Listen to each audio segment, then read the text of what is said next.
안녕하세요. 정신과 의사 윤닥입니다. 저는 정신의학에서 생각을 바꾸는 치료법인 인지행동 치료를 주로 연구하고 있습니다. 많은 분들께 생각을 바꾼다는 말이 상당히 비현실적으로 들리거나 어렵게 느껴지신다는 것을 잘 알고 있습니다. 생각을 바꾼다는 치료가 어떤 것을 의미하는지 오늘 제가 자세히 알려드리도록 하겠습니다. 내 감정과 행동이 어떤 것에 좌우되는지 생각해 보신 적이 있으신가요?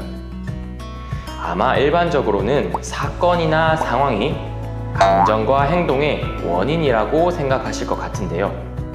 조용한 장소에서 핸드폰이 크게 울려 당황하거나 갑자기 내 어깨를 스치며 지나가는 사람 때문에 화가 나거나 또는 면접 자리에서 좋은 분위기로 인해 면접이 끝나고 기분이 좋아지는 사건이나 상황으로 인해 내 감정과 행동이 결정된다고 생각하기 마련입니다.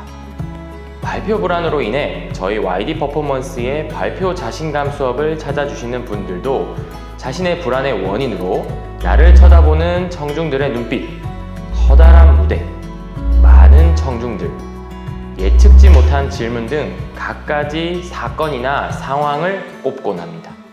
하지만 정말 상황이 원인일까요?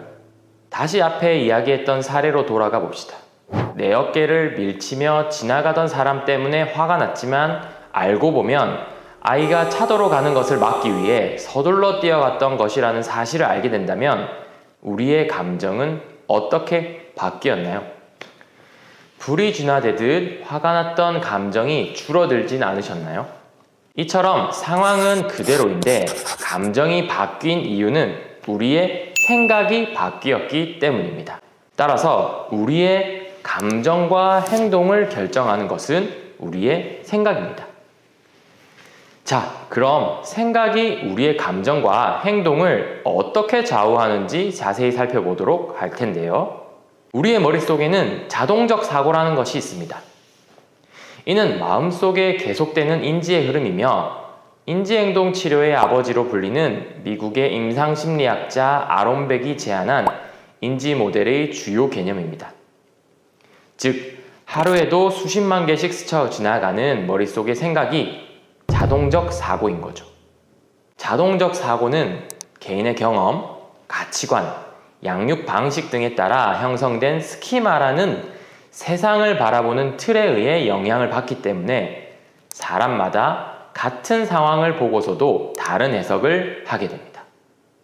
대학생 Y씨는 교내 식당에서 혼자 밥을 먹고 있는 중이었습니다. 그런데 건너편에서 같은 수업을 듣는 학생들이 웃으며 대화를 하고 있는 것을 보게 되죠. 그러던 중 그 무리에 있는 한 사람이 Y씨와 눈이 아주 잠시 마주치고 빠르게 눈길을 피합니다. 그러자 Y씨는 생각합니다. 나에 대해 이야기하고 있는 것 같아. 그가 Y씨와 눈길을 마주치고 빠르게 피한 행동이 Y씨에겐 그들이 하는 이야기를 자신이 알지 못하게 하고 있는 것이라고 생각해 우울한 감정을 느끼게 됩니다.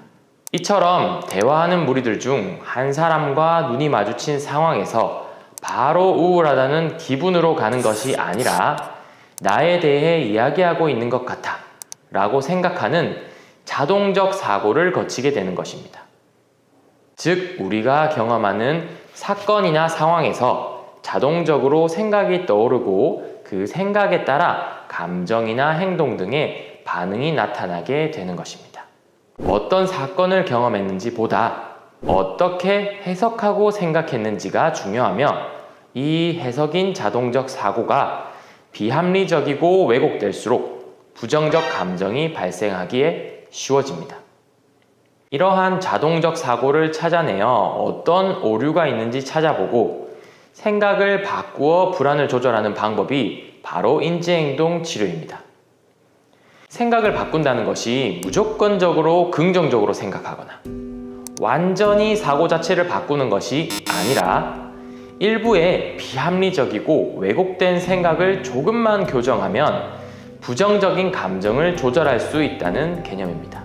왜곡된 자동사고는 앞서 말씀드린 Y씨의 사례처럼 타인의 일상적인 말투와 행동을 부정적으로 느끼게 되거나 상대방의 생각을 오해해서 부적절한 분노를 느끼게 되는데요.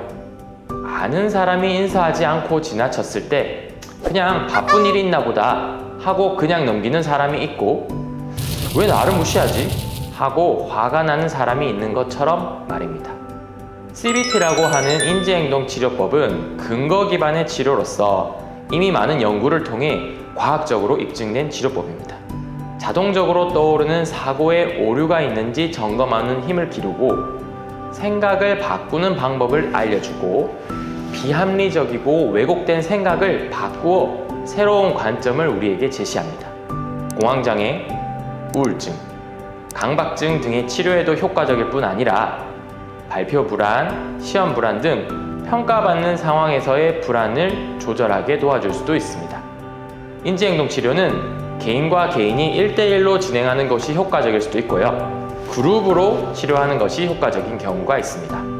또한 현재 오프라인뿐만 아니라 이렇게 온라인을 통해서 시행할 수 있는 인터넷 기반의 디지털 인지행동 치료에 대한 연구도 활발히 이루어지고 있습니다.